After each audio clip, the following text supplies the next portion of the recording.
Yo, what's up? It's Invidious bringing you another video on the Path of Diablo mod. This time I'm going to be going over my kick/trapsin build. I really wanted to make something unique and challenge myself this time. At first I wanted to make a purely physical build, maybe using dual strike or dragon talon, but then I realized those don't really have a lot of synergies.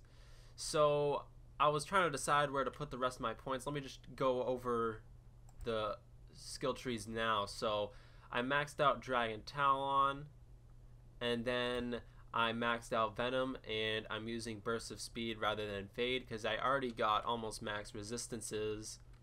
And then where do I put the rest of my points? Well, I need to do some extra damage because I'm not doing too much with Dragon Talon and Venom, and it's only a single target attack style. So that's where I decided to put the rest of my points into Death Sentry, Lightning Sentry, and Charged Bolt Sentry. And the great thing about this build is there's nothing that you can't kill because you're using poison from Venom, you're using physical from Dragon Talon, and then you're using lightning from your sentries. So you don't need to rely on a merc. I haven't made a merc for this build yet, just because I'm trying to decide what the best option is, and I haven't figured it out yet. But let me just go over the gear I'm using, which is really important for this build. So I got a Breath of the Dying Berserker Axe, which is not easy to get, but it's really what you need because you need the life stolen per hit, and it just has such a fast attack speed and great damage that it's probably the best option, honestly. And then I'm going with Fortitude and an Archon plate, and this also helps with your Dragon Talon damage. And I know it's really weird because I'm using all this melee equipment, but I'm also using Lightning Sentry and Death Sentry, but just keep in mind that Dragon Talon is your main move, and it's just the fact that you don't have any other places to put your skill points that I'm using these, but they do a great job. And then I'm using Endariel's Visage, which also helps with the Life Leech, 2 to all skills, increased attack speed, and then I put a 30% increased fire resistance because Endariel's Visage gives you negative 30% fire resistance, and then the jewel also has 14 life on it. And sadly I didn't get any good corrupted mods on this one, so I just had to socket it using the Larzuk quest. And then I got High Lords, 1 to all skills, increased attack speed, lightning resistance. I got a dual resistance ring with some attack rating and some magic find. I got a Ravenfrost. I got Verdungos. Then I got Gore Riders. Definitely need this for Dragon Talon and the crushing blow and deadly strike it gives. And then these gloves right here I crafted myself. I'm still working on crafting some better ones, but it's got 2 to martial arts skills, 7% crushing blow, and like barely any life leech. But you know, I'm still working on crafting some better gloves, so this isn't the end game gloves that I want just yet. And then I got a storm shield with a 15 increased attack speed jewel on it, and it's also, the jewel also has melee attack steel splash damage on it, which you need for Dragon Talon.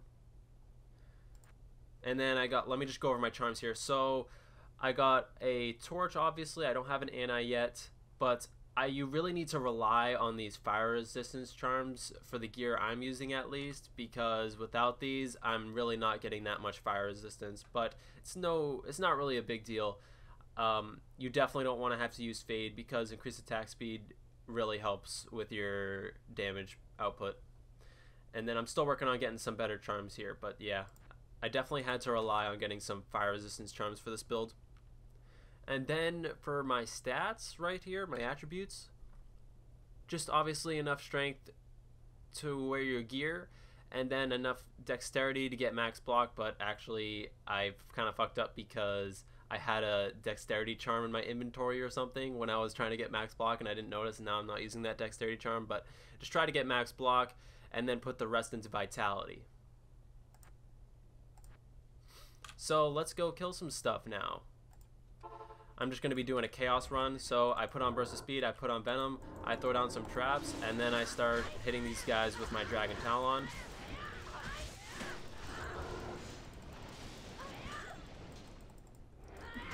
And this build doesn't really have the greatest survivability just because you don't have a lot of defense, so you kind of gotta wait till you're freezing armor from Fortitude turns on to really be able to like get in the middle of all the mobs. That's why I was kind of thinking I might try to do like an Act 2 defensive merc. But honestly, you get so much life leech that most of the time it doesn't really matter. And if you need more life leech, just because you're using a different setup, then probably just use Dracul's gloves instead of the crafted ones I have right now. Or just use it if you haven't found any good crafted gloves yet.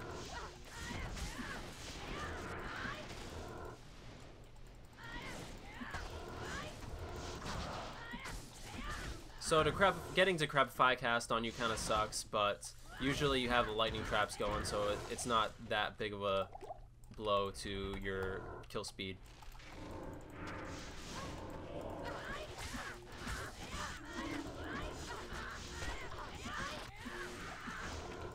Another thing about using this build is it's very click intensive. Like, I'm always spamming my left click button on my mouse.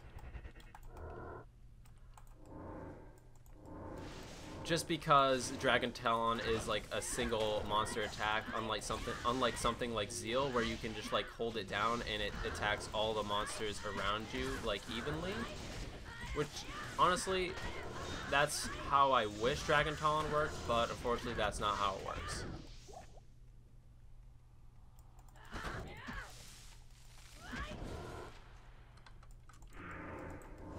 And obviously this isn't an amazing build, and I'm not like completely annihilating all the mobs, but I'm getting through pretty fast, and it's a pretty weird build, man.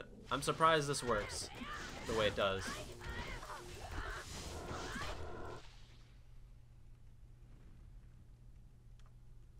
The other day I was doing Chaos, and I managed to get this Death's Web here, which is like I think the rarest item in the game, so I was pretty stoked on that. And then I also just got an Arachnid Mesh today. I'm just finding that Chaos runs, like, I've done a lot of maps, dude, on my Whirlwind Barbarian especially, which gets through maps pretty quick. But I gotta say, I've found a lot better stuff doing Chaos Sanctuary runs, especially when it comes to unique items. What is this Overmaw? I know it's probably not that good. I just want to know.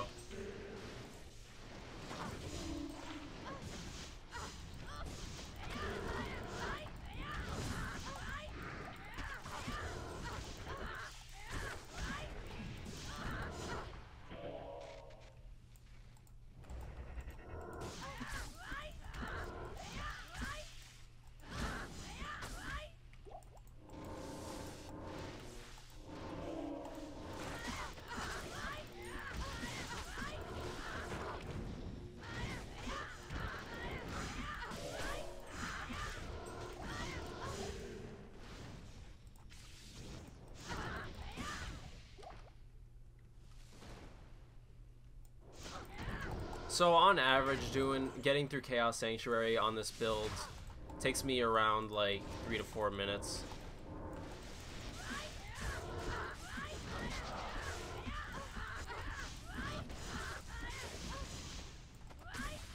And that's if I decide to like kill all of the mobs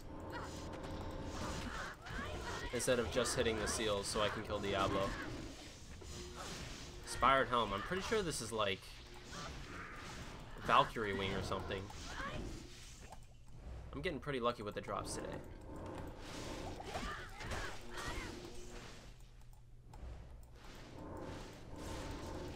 So this is probably the hardest mini-boss that you have to face in Chaos Sanctuary as far as this build. Just because sometimes, I think his name is, Infector of Souls, yeah. Sometimes he's immune to physical, which can be a little slow on the killing time, but I got pretty good survivability. Not even death can save you from me.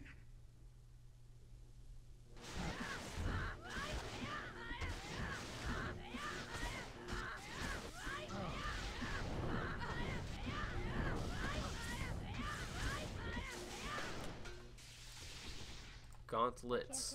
What is this? Frostburn?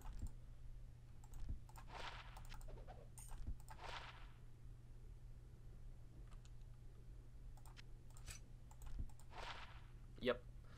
Alright, well, anyways, thank you guys for watching. Let me know what you think about this build. I know it's kind of weird, and I don't claim to be like the most knowledgeable person at this game, but hopefully I was able to help some people trying to make a unique assassin build.